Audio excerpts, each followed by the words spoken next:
আসসালামু আলাইকুম। ঈদ মোবারক সবাইকে। আশা করি সবার অনেক ভালো ঈদ কেটেছে। আজকে ঈদের দ্বিতীয় দিন।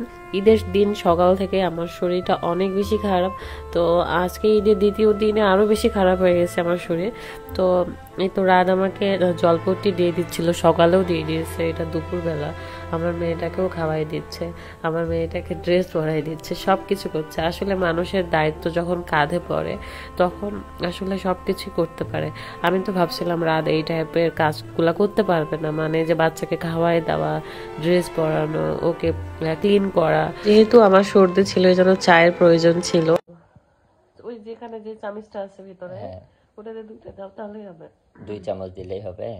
হ্যাঁ, শুধু 2 চামচ, 4 গ্লাস কিন্তু। হ্যাঁ হ্যাঁ। আচ্ছা। সে আসলে আমার কাছ থেকে জেনে যাচ্ছিল কতটুকু চাপাতে দিতে হবে, কতটুকু চিনি দিতে হবে। আমি দেখেছি আমার যখন শরীর খারাপ হয় তখন রাত খুব অস্থির হয়ে যায়। রাতের বেলা কিন্তু আমার অনেক বেশি জ্বর ছিল, তো ও একটু পর পর আমার কপালে হাত দিচ্ছিল, দেখছিল জ্বর আছে কিনা, ওষুধ দিচ্ছিল। আমি রাত্রে 2বার ওষুধ খাইছি, তারপরও জ্বর কমেছিল না, এখনো কমেনি।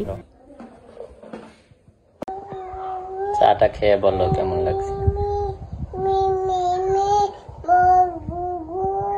লেবু দাও, ঠিক আছে।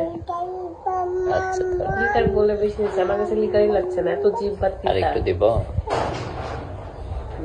আমার আসলে এমন হচ্ছিল যে আমি চোখটা খুলে রাখতে পারছিলাম না, আমার চোখটা অটোমেটিক বন্ধ হয়ে যাচ্ছিল। তো রাত একটু পরপর চেক করছিল আমার জ্বর আছে কিনা, জ্বর কমছে কিনা, কিন্তু জ্বরই কমে দাও। আমার মাথাতে পানি দিয়ে দিল, জলপটি তো দিতেই আছে।